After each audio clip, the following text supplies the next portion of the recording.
Hi everyone. In this lesson we're going to look at how you can solve a quadratic equation by a technique that we call completing the square. Now we're going to do this in a couple parts. In part 1 that this video covers, we're going to look at the idea of completing the square, and then in a second part we'll apply that to several quadratic equations and see how we can solve them pretty quickly and easily using this technique. Alright, so suppose I wanted to solve a quadratic equation like this one, x squared plus 4x minus 6 equals 0. But I notice that it doesn't factor. However, I might notice if I were to have an expression like this, x plus 2 squared equals 10, and I multiplied all this out, x squared plus 4x plus 4, that's what I get when I square x plus 2 squared.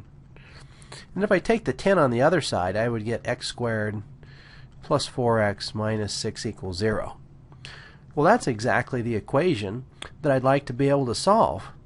And so if I could somehow see that this equation here was equivalent to this, well, this we know how to solve by extracting the square roots. I could just say, okay, since this squared is equal to 10, I know that this x plus 2 is plus or minus the square root of 10.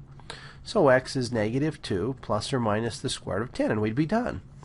So the real question is, how can I transform something like x squared plus 4x minus 6 equals 0 into something that looks like this, where I could extract the square roots? It's not obvious at all how we would just jump from here to right here. If I was already here, I can multiply it out and see it's the same, but how could I go from here to right here? Well, we can do that by something called completing the square. So let me illustrate the idea here with just a couple examples. Suppose I wanted to complete the square of x squared plus 6x. Now, what I want to do ultimately is I want to be able to factor this as a perfect square. Okay? So if I was going to factor this, I know that the way I'm going to get x squared, it has to be x and x. And then think, what numbers would I have to put in here to end up with 6x in the middle? Well, if it's going to be a perfect square, they have to be the same number, right? And I think if you put 3 here and 3 here, that would give you 3x and 3x. Well, that would give you 6x. And so that means that I would have to add 3 times 3, which is 9, and then that would give me a perfect x plus 3 squared.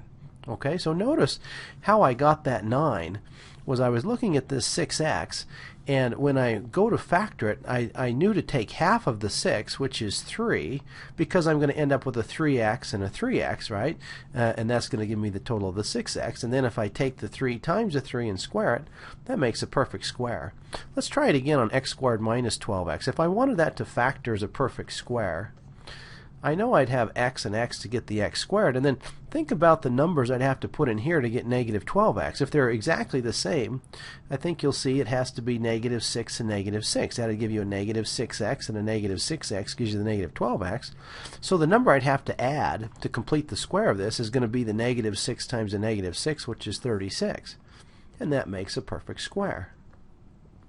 If I had x squared plus 18x, that's going to have to factor as x and x. And to get the 18, I'm going to have half of the 18 for each one of these, 9 and 9.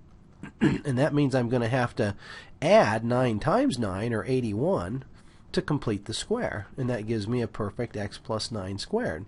So what you'll notice is that the number I'm adding is always half of this middle term squared, right? Half of 18 is 9, 9 squared is 81. Half of negative 12 is negative 6. And if I square negative 6, I get 36. Half of 6 is 3. If I square 3, I get 9. So if I wanted to complete the square on, say, x squared plus 5x, that's not as nice a number as this, because when I take half of that, I'm going to get 5 halves. And then I'm going to square it. And then that should factor as a perfect square. It's going to be x and x, of course, to get the x squared. And it's really easy. It's just this 5 halves that has to go in here, right? Because 5 halves times 5 halves is 5 halves squared. And then if I think of the outers, that's 2.5x. The inners are another 2.5x. Well, that makes the 5x in the middle, so that's a perfect x plus 5 halves squared. All right? I can even do it with x squared plus 2/3 x. What would I add? Well, I need to take half of this 2/3, which is 1/3, and square it. And then I know that's going to factor. It's got to be x and x to get the x squared. And I know it's got to be 1/3 and 1/3 to get the 1/3 squared. And this is a plus here, so these are going to be plus. And so that's a perfect x plus 1/3 squared. And just double check, right? Here's the outers are 1/3 x. The inners are another 1/3 x. That gives you the 2/3 x in the middle. And here's the 1/3 squared. So to complete the square, we've done, you're always going to take half the middle term and square. But notice, in every single one of these, the leading coefficient was 1. And that's a must. You have to have the leading coefficient to be 1. All right, so with that understanding, let's see if we could see how we could go from this step to the step that we had up here, x plus 2 squared equals 10. So notice that when I completed the square, I always completed it just on the x term. So I'm going to complete the square just on the x squared plus 4x. And I'm going to go ahead and put the 6 on the other side of the equation there. Okay, so I know to complete the square, to make this a perfect square, I'm going to take half of the 4, which is 2, and I'm going to square it. So I'm going to add 4, and that's going to make that a perfect square. Well, of course, if I add 4 to this side, I have to add 4 to the other side as well. So that's going to give me x plus 2 squared. That's a perfect square, and that's going to be the 10. And then I can go ahead and extract the square roots. X plus 2 would be plus or minus the square root of 10. And so I have my solution. X is -2 plus or minus the square root of 10.